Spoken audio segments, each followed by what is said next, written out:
Mic.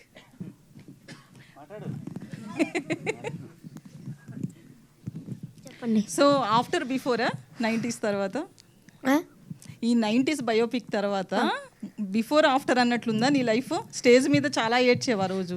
ఈ రోజు కూడా చాలా మాట్లాడావు. అదే ఇప్పుడు అదే మైక్ ఉంది ముందు మాట్లాడింది చూసుకుంటే ఏంటి ఇంత గలీజ్గా మాట్లాడినా అనుకున్నా. కానీ మా మమ్మీ డాడీకి కూడా అర్థమైంది సిరీస్ చూసిన తర్వాత ఎందుకు ఏడ్చాను, అందరికీ మా రిలేటివ్స్ అందరికీ అర్థమైంది ఎందుకు ఏడ్చాను. సో చాలా పేరు వచ్చింది సాంప్రదాయని సుప్రవర్తిని అంతా సురేష్ బాబులు అనకే, కానీ అంతే ఏం చెప్తాం, ఐఎమ్ హ్యాపీ. సో నీ లైఫ్లో ఎలాంటి వాడివి? సాంప్రదాయం శుద్ధపూసిన టైప్ అంటే కొన్నిట్లో డాడీ మమ్మీ తిట్టినప్పుడైతే డిట్టో అలాంటి ఉండే, కానీ మార్క్స్ అయితే కొంచెం అలా కాదు.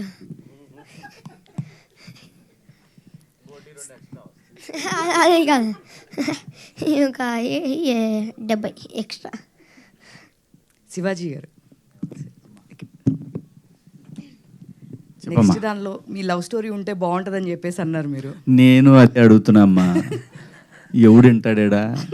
ఎవడు కావాల్సింది వాడు చేసుకుంటారు కాబట్టి సరే సక్సెస్ ఉంది, మళ్ళీ మనం కాదనలేము.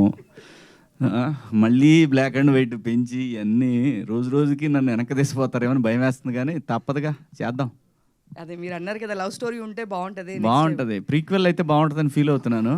కానీ ఇప్పుడు ఇంకోటి చెప్పాడు అందరికీ ముందు, ఇంటర్మీడియట్ అంటే ఇంకా మీ అందరిని కొట్టాడు కాబట్టి ఇంకా నేను ఖచ్చితంగా వంగుతానని కొట్టాడు. ఇంటర్మీడియట్ లైఫ్, ఇంజనీరింగ్ లైఫ్ ఉంటుంది అన్నాడంటే అక్కడన్నా నా లవ్ స్టోరీ ఏమని చెప్తాడేమో చూద్దామమ్మా.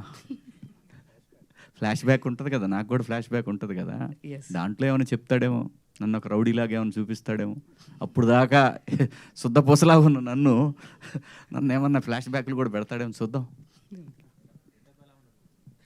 గెటప్పా మొత్తం ఇప్పుడు సినిమా వరకేం మొత్తం బ్లాకే ఉంది కదా, ఈసారి సాల్ట్ అండ్ పెప్పర్ ఉండొచ్చేమో.